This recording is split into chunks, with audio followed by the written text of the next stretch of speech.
Hi, everyone. Today, we'll explore how to build powerful yet reliable neural network models. Here, we give you a bunch of tips for model building. Grab your coffee, sit back, and let's roll. High-quality scientific practice requires careful evaluation. So slice your full data set into three parts. The first for training to tune the weights, and the second for validation to tune design choices. Finally, keep a wholly test sample to the very end that is never used except for your final analysis of the data. The distribution of data may be uneven. Network training usually requires a large portion.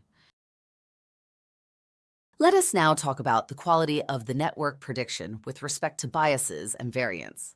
The graphic now on screen shows a four-square grid. The vertical axis is bias, the horizontal axis is variance. The upper left corner marks low bias and low variance. That's our dream zone. The lower right corner warns of high bias and high variance. Bias and variance give a measure of the quality of a trained network. Here comes a trio of curves. Upper left, a straight line that misses the wiggles of the data. That is a classic underfit. Upper right, a smooth curve hugging the data, a perfect fit. Lower, a crazy snake that follows every random bump. That, my friends, is overfitting. When our network nails predictions on brand new data, it never saw during training, but that still come from the same overall data source. Then we say it has good generalization. Here we look at various metrics that help you quantitatively assess network performance. Accuracy is the fraction of all objects the network classified correctly, true A plus true not A, divided by the total number. Sensitivity, also called efficiency, is the share of real Class A objects that we actually catch. Precision or purity is the share of predicted Class A objects that are indeed Class A. High precision equals low contamination.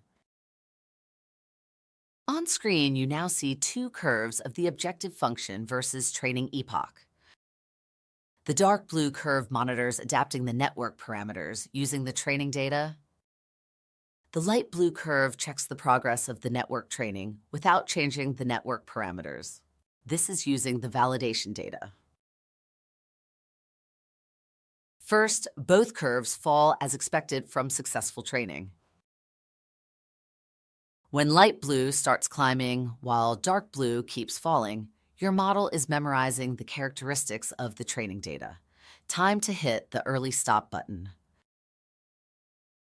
Monitoring the network training progress can additionally be done using accuracy. This plot shows accuracy marching upward with every epoch. Pairing objective function and accuracy gives a useful health check of training.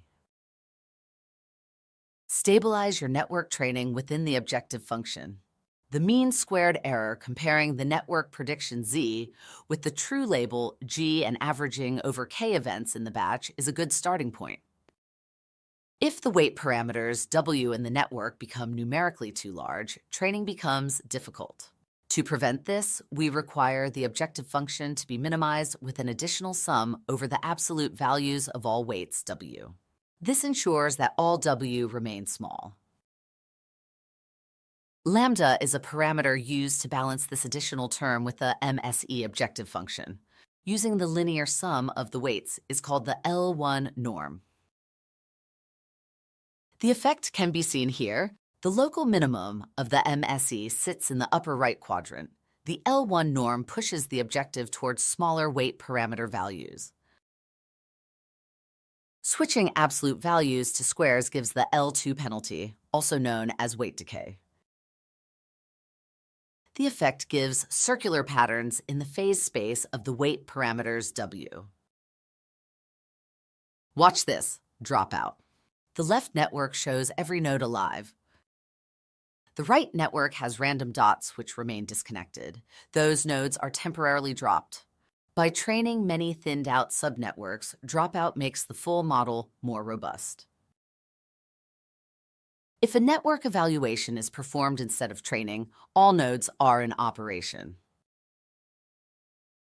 Hyperparameters are the network's birth traits. layer count, node count, learning rate, and friends. There is no strict rule. We adjust hyperparameters them experimentally.